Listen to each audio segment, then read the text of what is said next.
लोकशाहीची पायमल्ली करायची आहे, विरोधकांचा आवाज दाबायचा आहे, अशा प्रकारच्या ज्या वल्गना केल्या जातात,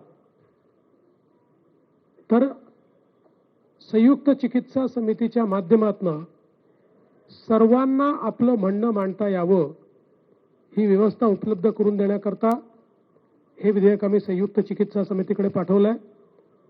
जेवढ्या संघटना आहेत ज्यांना आपलं म्हणणं मांडायचं आहे त्या सगळ्यांना आपलं म्हणणं मांडण्याची पूर्ण संधी मिळेल. सर्वपक्षीय 21 लोकांची समिती या ठिकाणी ही तयार करण्यात आली आहे आणि त्याच्या रिपोर्टवर पुढचं काम हे या ठिकाणी केलं जाईल. आपल्याला कल्पना आहे की जवळपास 35,000 कोटी रुपयाच्या मागण्या या आपण या ठिकाणी मांडलेल्या आहेत. यामध्ये साधारणपणे सार्वजनिक बांधकाम विभागाकरता 7,490 कोटी रुपये, कृषी विभागाकरता 2,147 रुपये, उद्योग ऊर्जा कामगार आणि खनिकर्म विभागाकरता 4,112 कोटी रुपये असे ठळक आपण निधी दिलाय. ज्यामध्ये आमची जी फ्लॅगशिप योजना आहे मुख्यमंत्री बळीराजा वीज सवलत योजना, त्याच्याकरता 3,500 कोटी रुपयाची तरतूद करण्यात आली आहे. मुख्यमंत्री माझी लाडकी बहीण योजना याकरता 1,400 कोटी रुपयाची तरतूद करण्यात आलेली आहे. आणि म्हणून वेगवेगळ्या योजनांच्या माध्यमातून या ठिकाणी आम्ही ज्या योजना दिल्या होत्या त्या पुढे सुरूच राहतील याचं द्योतक या पुरवणी मागण्यांच्या माध्यमातून आपल्याला मिळालेलं आहे. आज खरं म्हणजे अंतिम आठवडा प्रस्तावावर बोलत असताना विदर्भ आणि मराठवाड्याला या सरकारने काय दिलं आणि हे सरकार काय देणार आहे याची जवळपास 1.25 तास मी सविस्तर मांडणी केली आहे.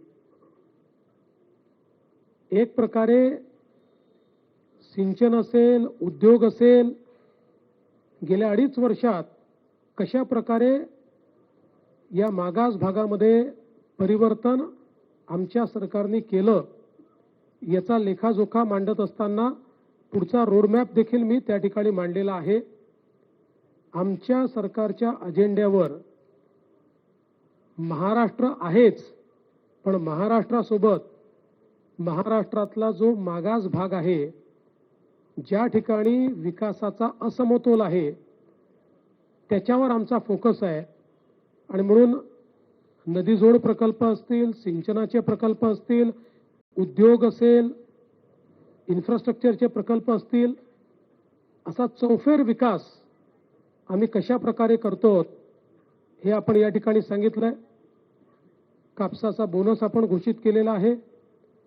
संत्र्याच्या शेतकऱ्यांचं जे नुकसान झालं 55,000 शेतकऱ्यांना 165 कोटी रुपये देण्याचा निर्णय आपण संत्र्याच्या शेतकऱ्यांचा घोषित केलेला आहे.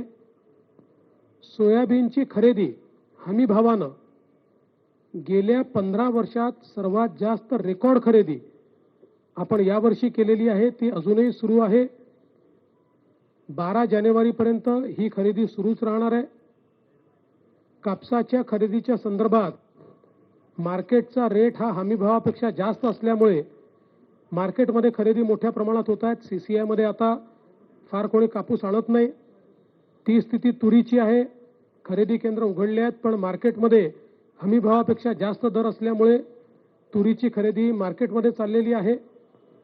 त्यामुळे शेतमालाला जिथे योग्य भाव मिळेल तिथे त्याची विक्री चालली आहे. जिथे अडचणी आहेत तिथे इंटरव्हेन्शन करून त्याच्या खरेदीची पूर्ण व्यवस्था आणि विशेषतः विदर्भ मराठवाड्यामध्ये जी पिकं आहेत त्या पिकांना न्याय देण्याचं काम हे या ठिकाणी आपल्या सरकारने केलं आहे.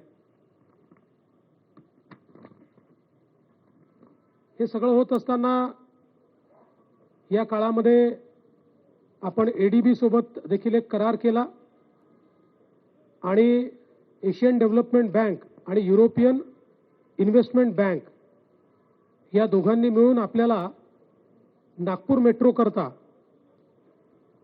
जवळपास 3,586 कोटी रुपयाचं कर्ज दिलं आहे. आणि मला सांगताना आनंद वाटतो की याचा व्याज दर जो आहे हा 0.72%, म्हणजे 1% देखील कमी दराने हे कर्ज त्यांनी आपल्याला दिलेलं आहे. आणि एक्सचेंज रेट हा डॉलर नाही आहे, तो येन आहे. डॉलरमध्ये मोठ्या प्रमाणात इन्फ्लेशन होतं. येन ही आपल्याकरता स्टेबल करन्सी आहे आणि 20 वर्षाचं हे कर्ज आहे. 5 वर्षाचा मोरटोरियम आहे. त्यामुळे मोठ्या प्रमाणात आता नागपूर मेट्रो टप्पा 2 याला गती या माध्यमातून मिळणार आहे. जवळपास 43 किलोमीटरचा हा टप्पा आहे आणि नागपूर परिसरातल्या 10 लाख प्रवाशांना याचा लाभ मिळणार आणि नागपूर जिल्हा हा शहराशी या टप्प्यामुळे जोडला जातोय. यासोबत आपली जी मित्रा संस्था आहे या संस्थेच्या माध्यमातून ग्रामीण रस्ते हे आमचा प्रयत्न असा आहे की 1000 लोकसंख्येची जी गावं आहेत या गावांना कॉन्क्रीट रस्त्याने जोडायचं. त्या संदर्भात एशियन डेव्हलपमेंट बँकेशी करार आपला झाला. कौशल्य विकासाचे 500 केंद्रांच्या अपग्रेडेशनचा आपला करार झालाय आणि मोठ्या प्रमाणात ज्यावेळेस शिंदेसाहेब मुख्यमंत्री होते त्यांनी बांबू मिशन सुरू केलं. बांबू हा शेतकऱ्यांच्या जीवनात परिवर्तन करू शकतो आणि त्यामुळे बांबूच्या लागवडीचं क्षेत्र वाढवण्याकरता अर्थपुरवठा एशियन डेव्हलपमेंट बँक आपल्याला करणार आहे. त्या संदर्भात त्यांच्याशी आपण करार केलेला आहे. या अधिवेशनामध्ये जी काही बिलं आपण मंजूर केली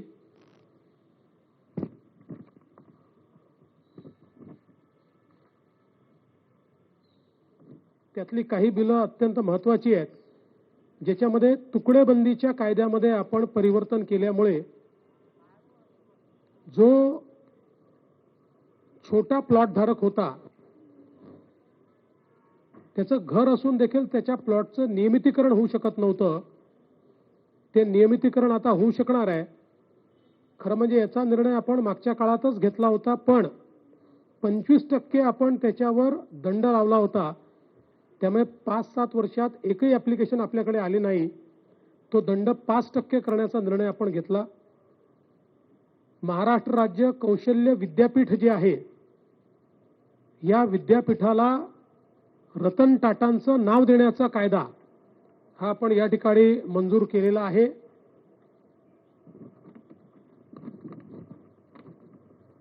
त्याचप्रमाणे एक नवीन संकल्पना त्याचा कायदा आपण मंजूर केलाय, क्लस्टर विद्यापीठ.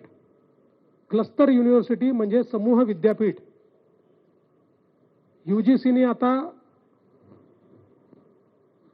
त्या ठिकाणी एक एडेड कॉलेज असेल आणि 4 अनएडेड कॉलेजेस असतील तर तुम्हाला क्लस्टर विद्यापीठ करता येतं, अशा प्रकारचा एक नियम तयार केला. त्याचा कायदा आपण तयार केलाय. दुसरं, महाराष्ट्र खासगी विद्यापीठे यामध्ये 3 नवीन विद्यापीठ आपल्याकडे होत आहेत आणि त्यातलं एक जे पुण्याला नयनता विद्यापीठ होत आहे ज्याचा कायदा आपण केला आहे.